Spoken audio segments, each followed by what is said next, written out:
Abra a tua Bíblia na primeira epístola de João, no capítulo 3, versículo 11. 1 João, capítulo 3, versículo 11.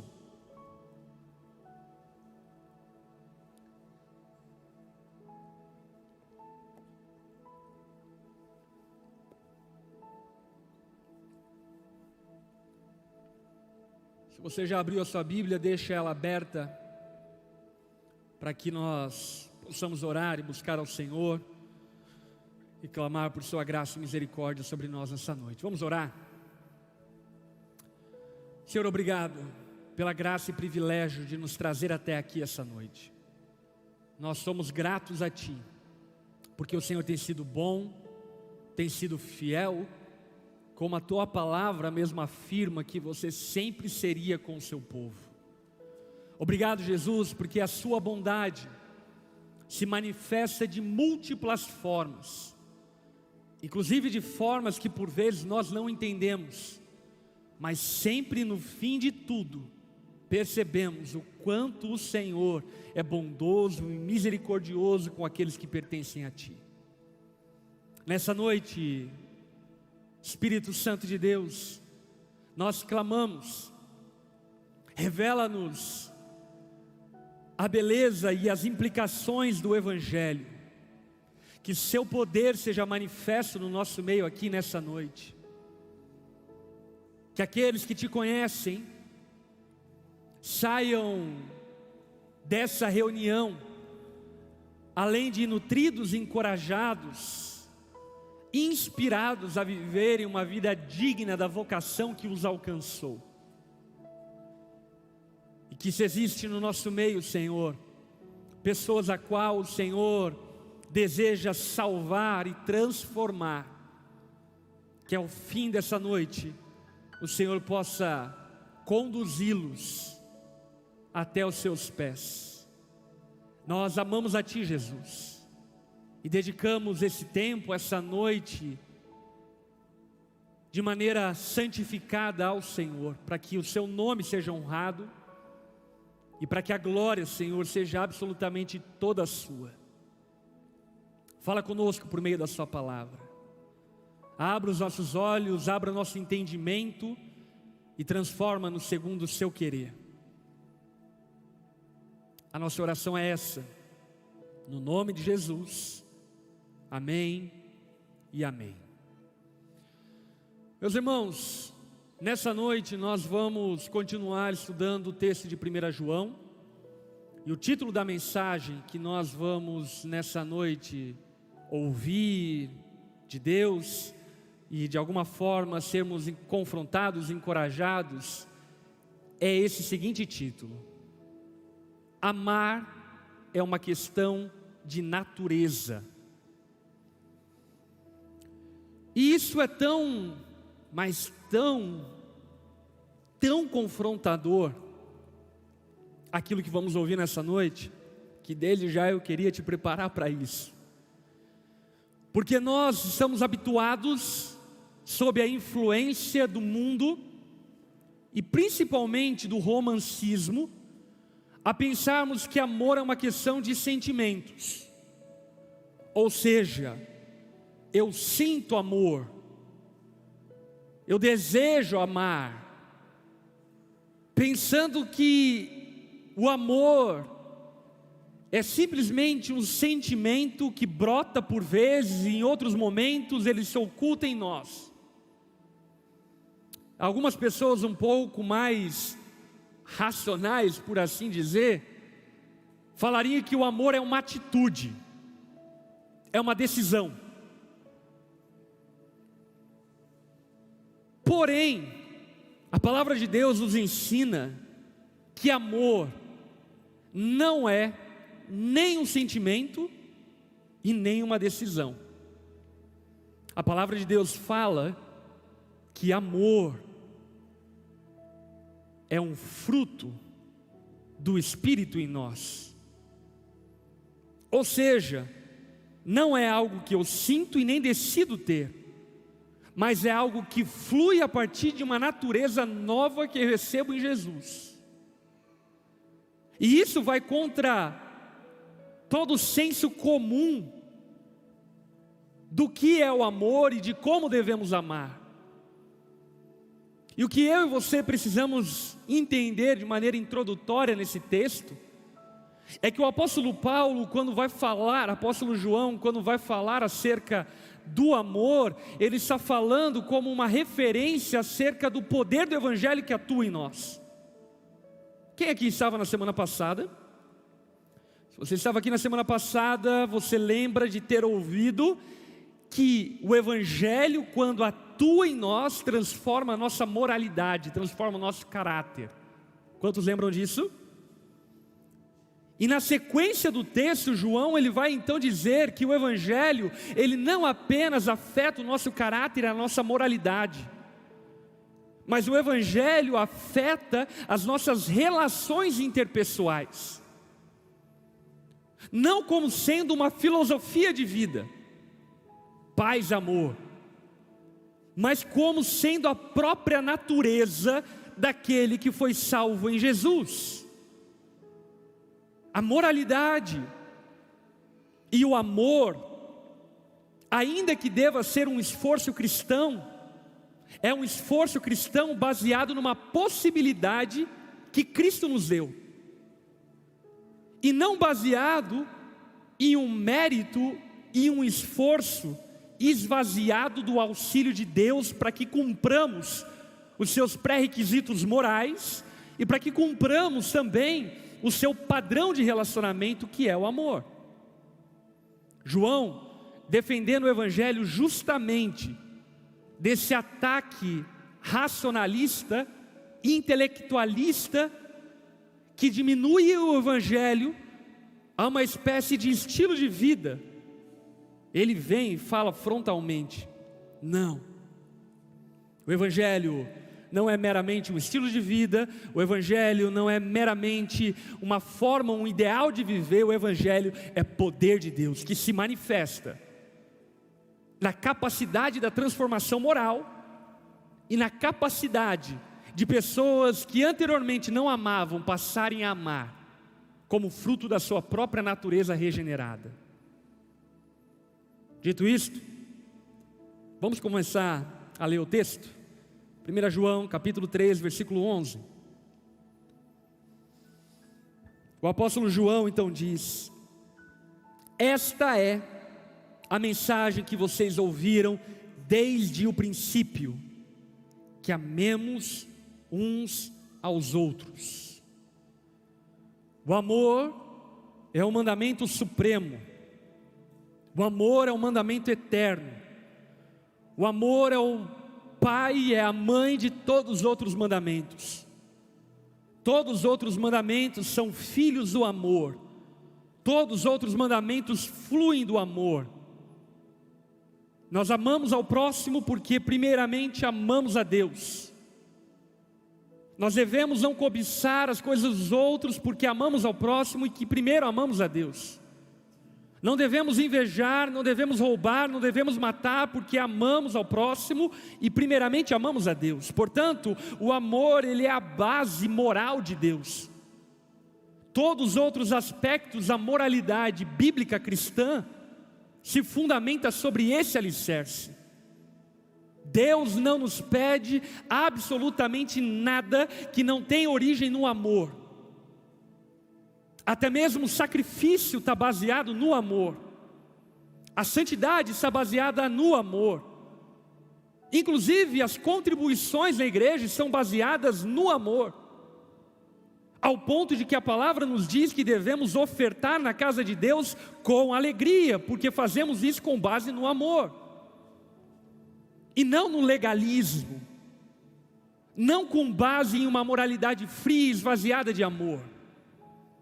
E o que João está dizendo é que este mandamento, essa mensagem, ela sempre foi falada, ela é a mesma mensagem de ontem, de hoje e de amanhã. O que João está dizendo é que sempre foi pregado a mesma coisa. Jesus pregava a respeito do amor. Os apóstolos pregaram acerca do amor. Os profetas no Antigo Testamento pregavam sobre o amor de Deus. O próprio Pai na eternidade, ao criar os homens, juntamente com o Filho e com o Espírito Santo, fizeram isso como fruto do amor. A mensagem que ecoa nos bastidores da história da humanidade é o amor. Somos frutos do amor de Deus.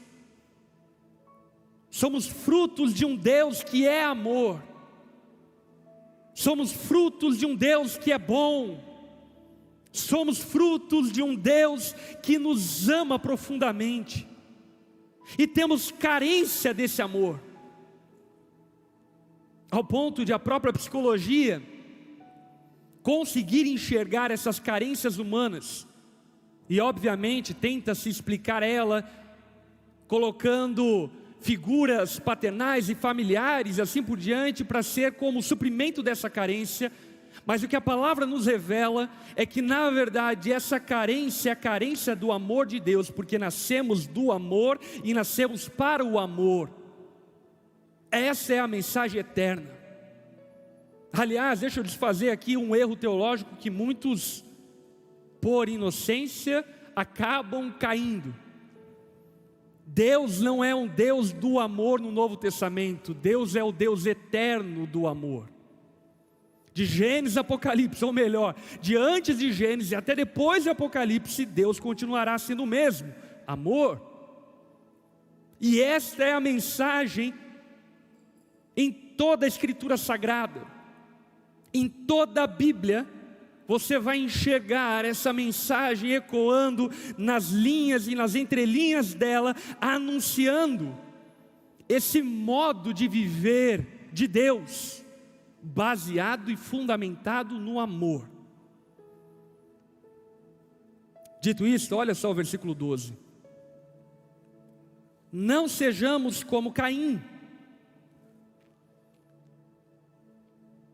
que pertencia ao maligno e assassinou seu irmão.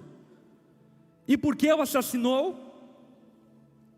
Porque Caim praticava um mal e seu irmão praticava a justiça. Portanto, meus irmãos, não se surpreendam se o mundo os odiar.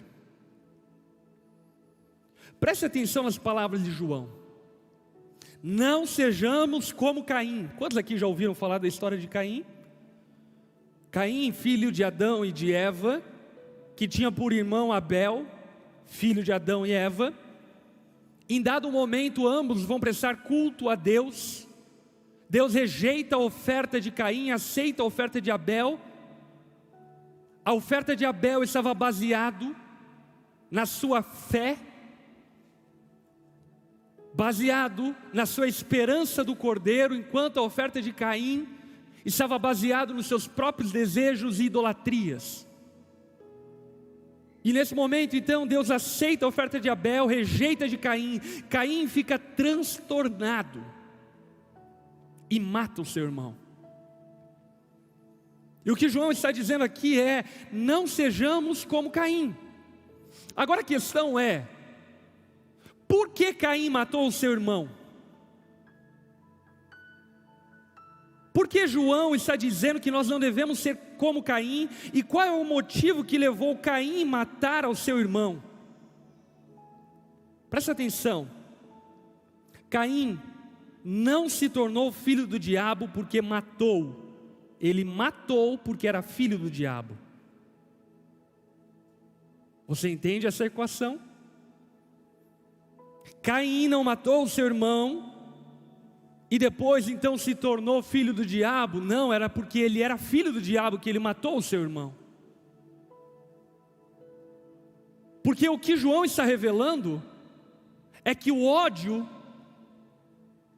intrínseco na vida de Caim não estava baseado numa decisão errada em dado momento, e também não estava baseado num vento emocional que tocou suas emoções, o deixou descontrolado, irado, então ele foi e matou o seu irmão. Não, o que João está dizendo é que o motivo pelo qual Caim matou o seu irmão é porque Caim era filho do maligno. É uma questão de natureza. É uma questão muito mais profunda do que desejo, do que emoções, do que sentimentos. O que João está nos revelando aqui é algo que inclusive nos confronta e muito, como eu já disse para você no começo dessa noite, que você seria confrontado nessa noite. O que João está nos mostrando é que o ódio que por vezes você sente, que você não tem controle, em muitas ocasiões, não demonstra que lhe falta domínio próprio, não demonstra que lhe falta atitude para controlar a sua ira, mas demonstra que a sua natureza ainda não foi regenerada em Jesus.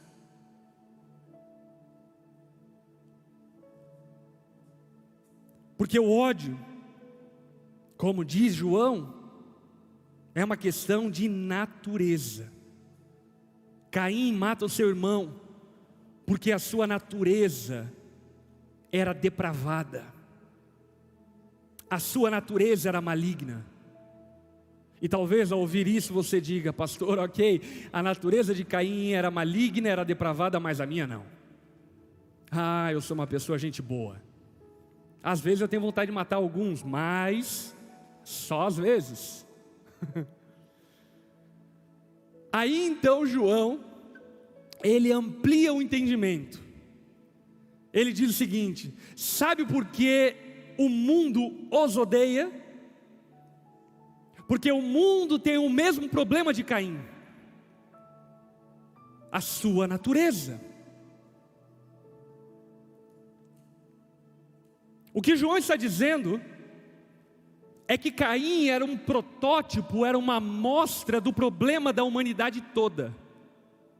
E a humanidade toda é como filhos de Caim, que odeiam, que se amarguram, que não perdoam, que são revanchosos, vingativos, por causa da sua natureza caída e pecaminosa.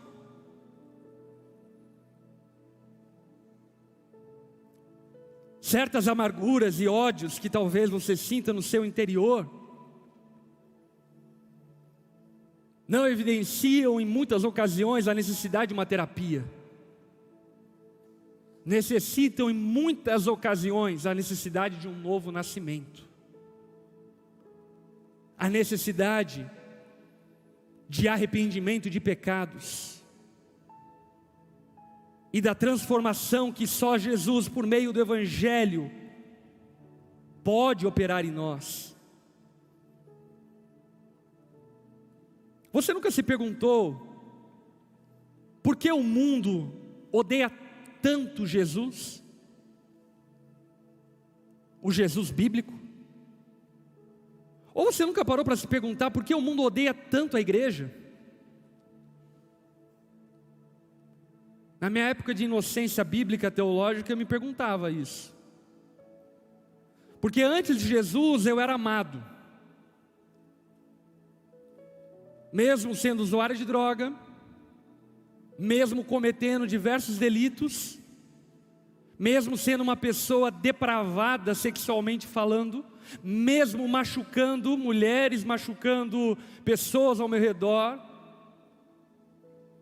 eu era uma pessoa amada. Agora em Jesus, dedicando a minha vida para cuidar do próximo,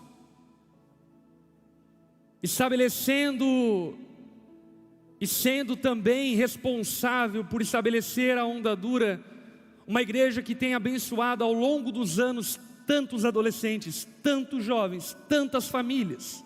São incontáveis os casamentos restaurados aqui. São incontáveis o número de pessoas se arrependendo dos seus pecados. São incontáveis o número de pessoas abandonando vícios. São incontáveis a quantidade de cestas básicas dadas às pessoas. São incontáveis o número de pessoas que foram atendidas, aconselhadas, direcionadas, que tiveram sua vida transformada. Mas por que o mundo nos odeia? Porque o mundo odeia Jesus. Jesus multiplicava pão e peixe. Jesus ouvia os oprimidos, sentava na mesa das prostitutas, cuidava dos afligidos. Por que o mundo odiou Jesus? Sabe qual é a resposta de João? Não é nada pessoal. É fruto da natureza. O mundo odiou Jesus. E o mundo odeia a igreja de Cristo. Porque diferente do mundo, os verdadeiros discípulos de Jesus e o próprio Cristo é o amor. E no mundo de ódio, amar é crime. No mundo de ódio, amar verdadeiramente é um erro, é um equívoco. É um equívoco que não se pode cometer. E o mundo odeia por causa da sua natureza. Isso me faz lembrar do episódio que está narrado lá em Atos capítulo 9, quando Paulo está indo a caminho de Damasco para perseguir os crentes lá em Damasco, e dada a ocasião, Paulo cai de joelhos porque vê uma grande luz, e aí então ele ouve uma voz saindo do céu, a voz do próprio Jesus perguntando a Paulo: Saulo, Saulo, por que tu me persegues? Deus fazendo esse questionamento para Paulo, um religioso que supostamente servia o Deus dos judeus, que supostamente é o mesmo Deus, o único Criador dos céus e da terra. E a pergunta de Jesus é: por que você me persegue? Talvez Saulo deve ter pensado a primeiro momento: Senhor, eu não te persigo, eu persigo a igreja. E a pergunta de Jesus é essa pergunta inconformada: Saulo, nós somos a comunidade do amor. Saulo, eu morri em seu favor, por que você me persegue? Por que você me odeia? E sabe qual é a resposta para essa pergunta? Saulo odiava a Deus e tudo que pertencia a Deus por causa da sua natureza. Não era porque ele queria, não era porque era uma decisão, um sentimento dele, era porque simplesmente a sua natureza era pecaminosa e contrária a Deus, contrária às coisas do Senhor. E mais uma vez eu falo, talvez você esteja ouvindo isso e falando: ok, pastor, isso é para os outros. Agora a Bíblia afunila isso um pouco mais e coloca-nos na parede. Por exemplo, Jesus vai falar em Mateus capítulo 5, versículo 22: eu, porém, lhes digo que basta irar-se contra alguém para estar sujeito a julgamento. Quem xingar alguém de estúpido corre o risco de ser levado ao tribunal, e quem chamar alguém de louco corre o risco de ir para o inferno. Jesus ainda vai falar em Mateus 6,15: mas se vocês se recusarem a perdoar os outros, seu Pai não perdoará os seus pecados. Você está entendendo o que Jesus está falando? Jesus está demonstrando e mostrando que a natureza de todo homem distante de Deus, lá no seu íntimo, no seu interior, é odiosa. E ainda que tenha boas ações que aparentemente pareçam amor, no fim das contas é egoísmo, é idolatria, é egolatria, e não está fundamentado verdadeiramente no amor. Por que casamentos se diluem? Porque não existe amor nesses casamentos, é óbvio.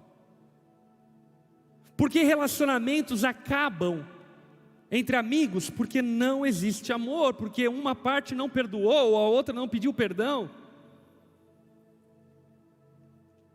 E o que Jesus está demonstrando aqui, junto com João, é que odiar e amar é uma questão de natureza. Versículo 14 do capítulo 3 de João. Se amamos os nossos irmãos, significamos que passamos da morte para a vida. Mas quem não ama, continua morto. Repita comigo: quem não ama, continua morto. Quem odeia o seu irmão já é assassino, e vocês sabem que nenhum assassino tem dentro de si a vida eterna. Sabemos o que é o amor, porque Jesus deu a sua vida por nós. Portanto, mais uma vez, João está referendando e explicitando que o amor não é a causa da nossa salvação, mas é a evidência da nossa salvação. Bem como o ódio não é a causa da nossa perdição e condenação, mas é a evidência da nossa condenação. Por esse motivo mesmo que C.S. Lewis vai dizer o seguinte: eu não sou bom porque amo a Deus, mas Deus me torna bom porque me ama. O que C.S. Lewis está dizendo é que a bondade, o amor, a benevolência, a compaixão, a resiliência, o altruísmo é proveniente de um Deus que nos ama e muda a nossa natureza, e não proveniente de um esforço humano que é incapaz de sustentar uma vida fundamentada no amor.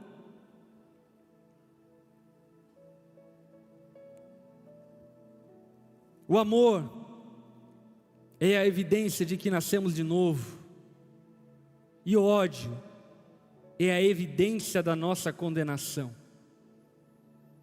A capacidade de perdoar, a capacidade de amar os inimigos, de amar os irmãos, de amar o próximo, evidencia que de fato Cristo transformou a sua vida. E essa incapacidade demonstra, esboça e expressa a necessidade que talvez você ainda tem de Jesus. Pastor, você está dizendo então que não existe nenhum espaço para dar uma escorregadinha e dar um xingo na esposa às vezes? Nós ainda não somos quem deveríamos ser, e vamos tropeçar nessa empreitada de amar. Entretanto, a nossa natureza foi mudada e transformada. Em outras palavras, o que eu quero dizer é o quê?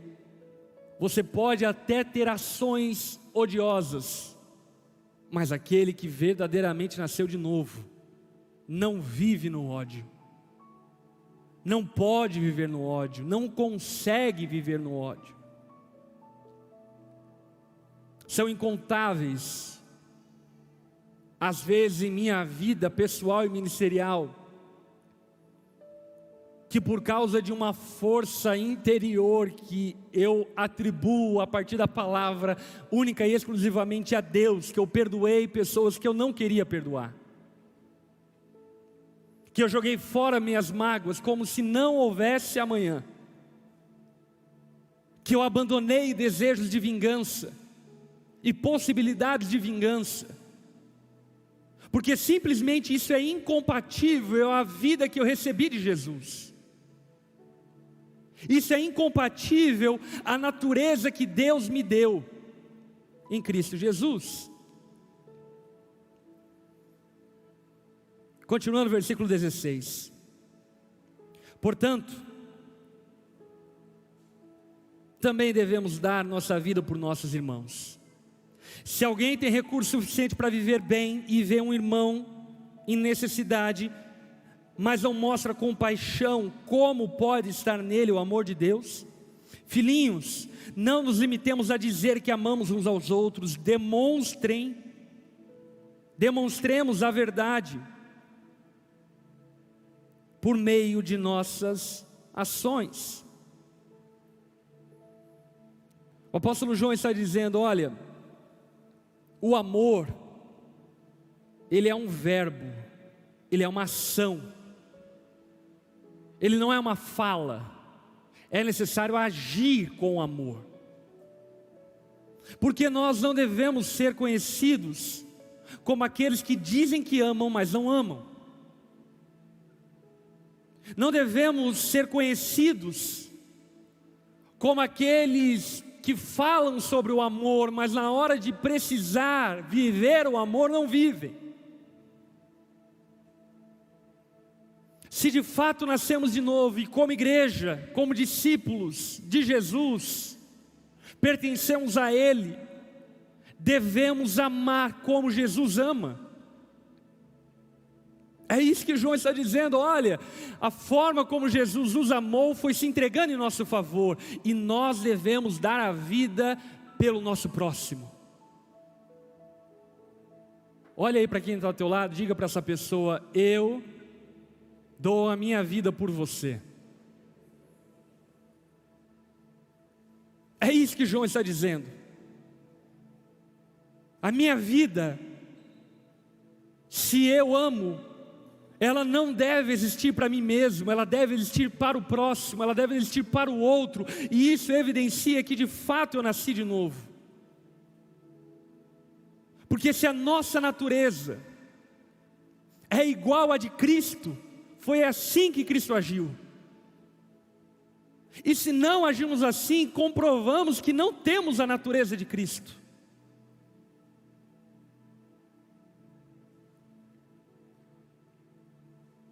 Nós olhamos esse paralelo traçado por João: o ódio que tira a vida e o amor que dá a vida.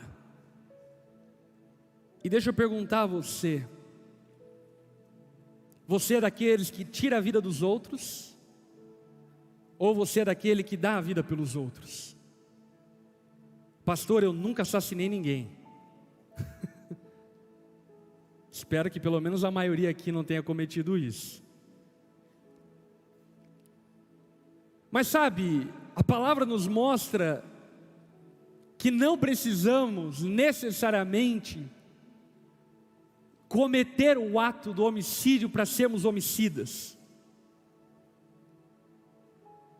Se nós somos raivosos, revanchosos, gritões, xingões, ofensivos, somos homicidas.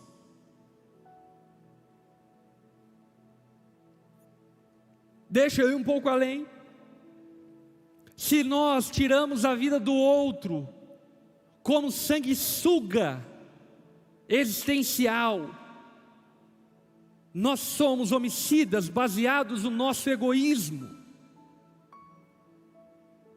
Sabe, esposa, se você olha para o seu casamento, olha para o seu marido,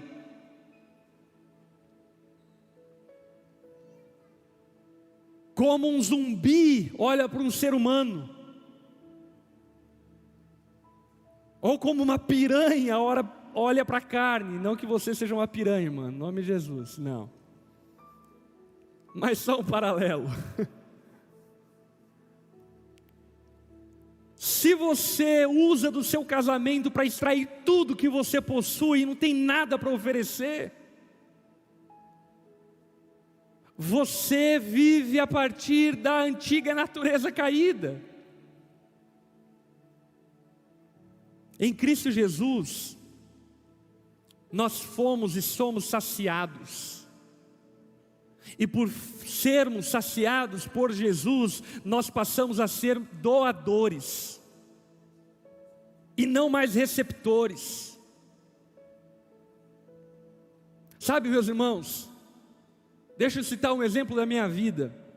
Enfrentamos uma adversidade em uma das igrejas da Onda Dura lá em São Paulo, há 2 meses atrás. E logo quando enfrentamos isso, a primeira ação e atitude que eu tomei foi: eu vou cuidar da Onda Dura São Paulo. Como? Não sei, mas eu vou dar um jeito. E por que eu vou dar um jeito? Por causa do amor. Eu não estou ganhando absolutamente nada para isso. Nada. É um desgaste enorme, a minha vida já estava começando a ficar tranquila, dentro dos parâmetros do que é tranquilidade para mim. E de repente vem um desafio como esse que eu não consigo recusar, e eu não consigo recusar por quê? Porque eu estou saciado em Jesus. Eu preciso de oportunidade para dar, eu preciso de oportunidade para entregar, para doar, para ajudar, para compartilhar. Mas sabe, talvez você olha para a sua vida, olha para a sua agenda, olha para a sua vida financeira, e é tudo você, você, você e você. Talvez você é do tipo de pessoa que quando alguém pede ajuda no semáforo, você olha para o lado mesmo tendo como ajudar,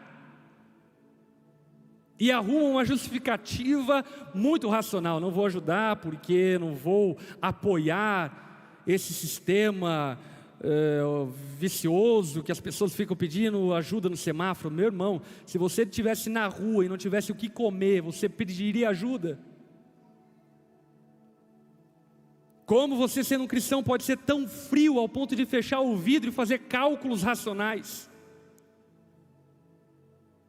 Como você pode ter o coração de Deus e ser tão frio ao ponto de não se compadecer de quem precisa de ajuda, ainda que você saiba que essa pessoa vai usar o dinheiro de maneira indevida?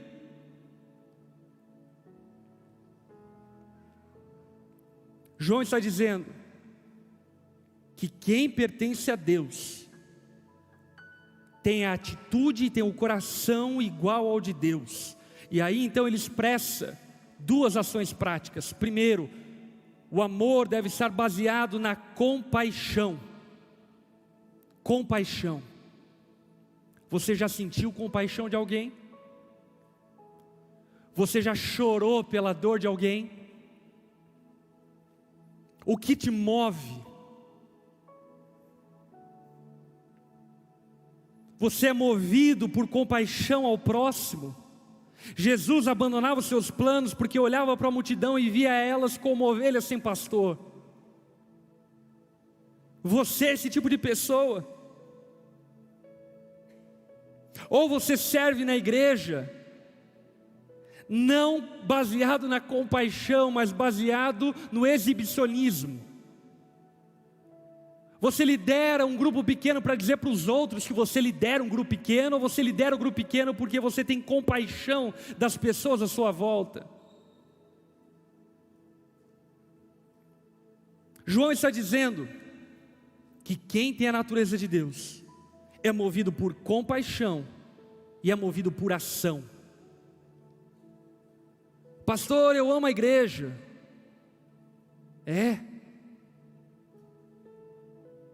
Nunca deu R$10 para pintar a parede. Nunca nem sequer orou pelos seus irmãos. Que tipo de amor é esse? Certamente esse não é o tipo de amor que Jesus pede que nós tenhamos. Amor é ação, não é fala, não é dizer que ama, é amar. A sua esposa, o seu marido não precisa que você diga que o ama. Você precisa viver o amor e demonstrar o amor a partir da sua vida. E os nascidos de Deus amam, porque o amor não é o que falamos, amor é o que fazemos. Amém? Faça alguma coisa. Faça alguma coisa por Deus, faça alguma coisa pelo teu próximo, faça alguma coisa pelos teus inimigos. Se você é nascido de Deus, você necessariamente ama, e se você ama, faça alguma coisa, se movimente, tome alguma atitude na tua vida, pare de viver para si mesmo. João então, na reta final do capítulo 3, ele vai nos mostrar 3 consequências de amar. 3 consequências de amar. No versículo 19, João diz o seguinte: com isso sabemos que pertencemos à verdade, e nos tranquilizaremos quando estivermos diante de Deus. E ainda que a consciência nos condene, Deus é maior que nossa consciência e sobre todas as coisas. Amados, se a consciência não nos condena, podemos ir a Deus com total confiança. A primeira consequência de amar, sabe qual é? Uma consciência tranquila. O sono do justo.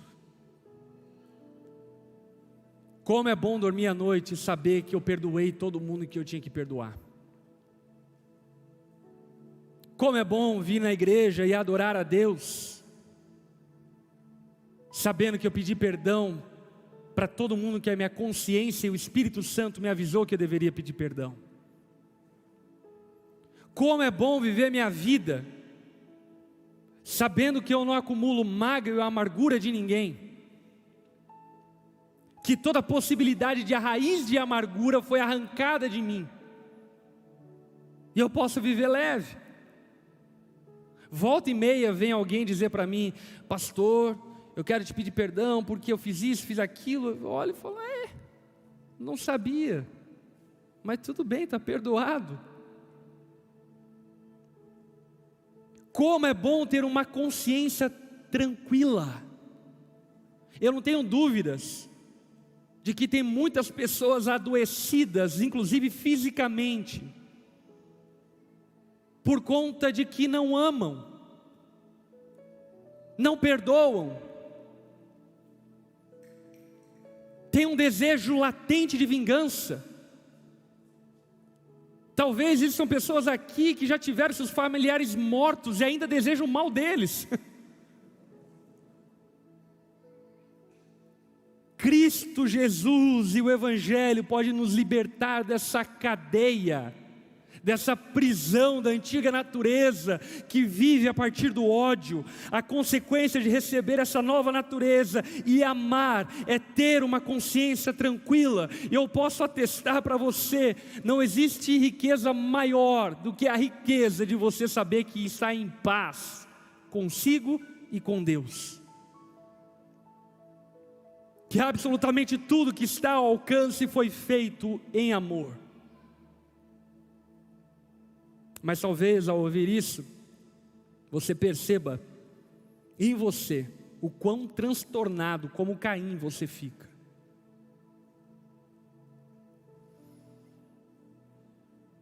Versículo 22. E dele receberemos tudo o que pedimos. Olha só que notícia boa.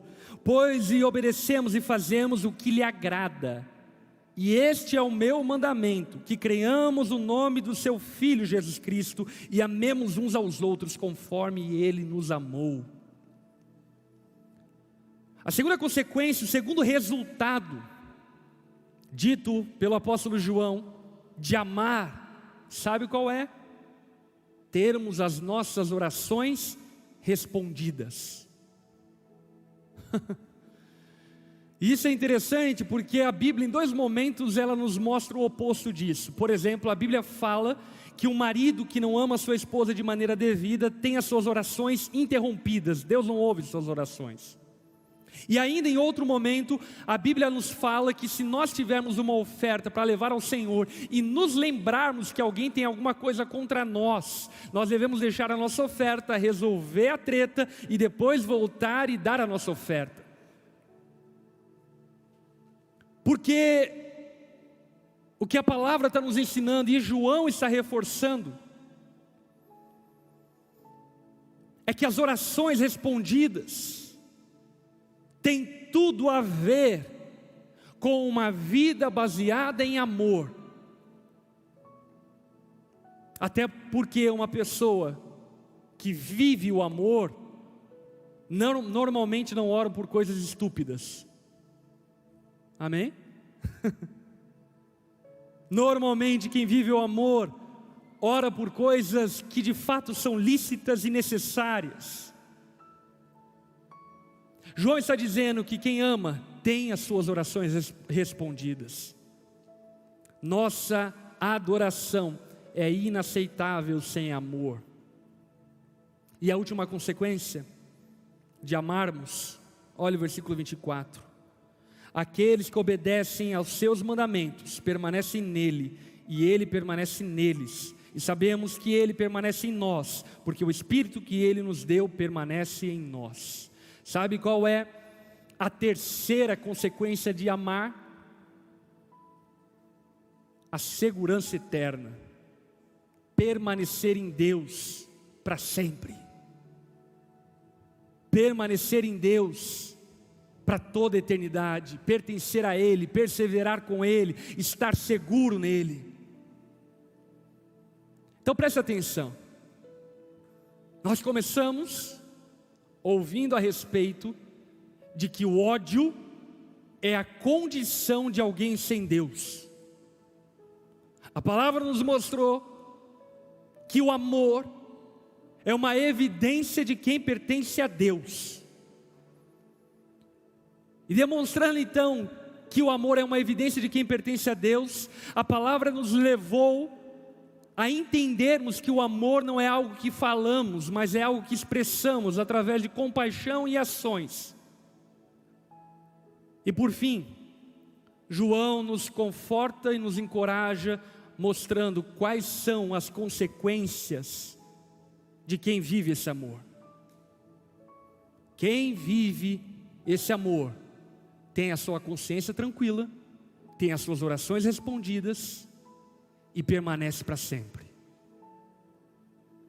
Sabe, meu irmão, tudo isso que foi falado nessa noite por mim, através do apóstolo João, na verdade, por mim, através do apóstolo João, foi falado para um motivo, para uma razão apenas, para que você perceba que talvez a sua incapacidade de amar não está baseado na sua falta de desejo, não está baseado na sua falta de atitude, mas simplesmente está baseado no fato de que você precisa nascer de novo em Jesus, de que você precisa que Deus mude a sua natureza. Quero convidar a todos a baixarem a cabeça e fecharem seus olhos.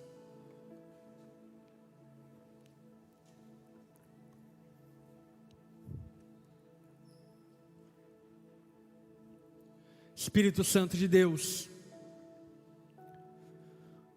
convence os nossos corações e atraia-o para Ti. Ensina-nos o caminho excelente, leva-nos no caminho do amor, faça-nos entender e perceber o Teu amor por nós, que através desse amor, podemos ser salvos de nós mesmos, e recebermos em Ti, a capacidade de simplesmente amar. Confronta o nosso coração nesse sentido.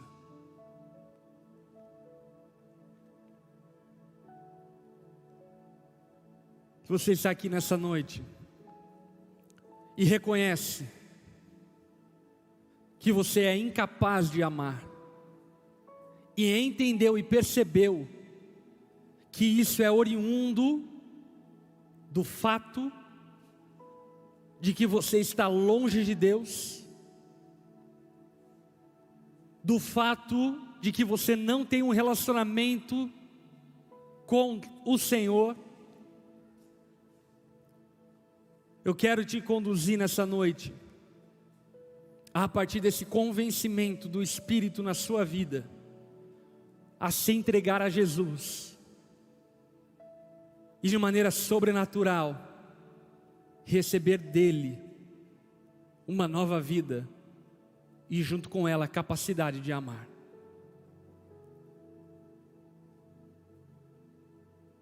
Você que reconhece e enxerga isso em você, no seu lugar de cabeça baixa, olhos fechados, repita comigo essa oração, entregando-se a Jesus. Diga assim a Ele, diga assim a Ele: Senhor Jesus, eu reconheço que sou pecador, como Caim era, e reconheço que sou incapaz de te adorar como Abel te adorava. Jesus, eu preciso mudar, mas eu não consigo. Eu reconheço, Jesus, que só você pode me salvar. Eu reconheço, Jesus, que você não é um homem comum, que você é o próprio Deus, aquele que pode transformar a minha vida. E nessa noite eu oro, Jesus, me transforma segundo a sua vontade e querer. Eu oro dessa forma, em nome de Jesus. Amém e amém. Todos de cabeça baixa, olhos fechados. Se você fez essa oração se rendendo a Jesus, eu quero convidar você a levantar uma das suas mãos do seu lugar. Eu quero ver você, eu quero orar por você, por essa decisão que você tomou hoje em Jesus. Levante uma das suas mãos do seu lugar. Amém. Todos esses irmãos e irmãs que levantaram as suas mãos, se coloquem em pé, nós vamos orar por vocês nesse momento. Os nossos voluntários vão até você, vão entregar a você um livrinho, para que depois com calma você possa ler na sua casa e entender um pouco mais a respeito daquilo que foi falado nessa noite. Enquanto isso, igreja, eu quero convidar você a estender a mão em direção a essas pessoas e vamos orar por eles e elas. Senhor, os abençoe, encha-os com teu Espírito, dê a eles um novo coração capaz de amar, transforma-os segundo a sua palavra, Jesus. Espírito Santo de Deus, faça aquilo que somente você pode fazer. É só você que pode mudar a nossa natureza. É só você que pode arrancar de nós a amargura, ódio, desejo por vingança, iras incontroláveis. E a nossa oração hoje, Jesus, é que se cumpra conforme a sua palavra e que o Senhor de fato dê a eles, ó Pai, uma nova vida em Ti. Os transforme, Jesus, e que essa transformação possa começar hoje, levando-os, ó Pai, a tomarem as ações necessárias, segundo a Tua vontade, querer e capacitação. Os abençoe assim, Jesus. Essa é a nossa oração em Teu nome, no nome de Jesus. Amém e amém. Dê uma salva de palmas a Jesus.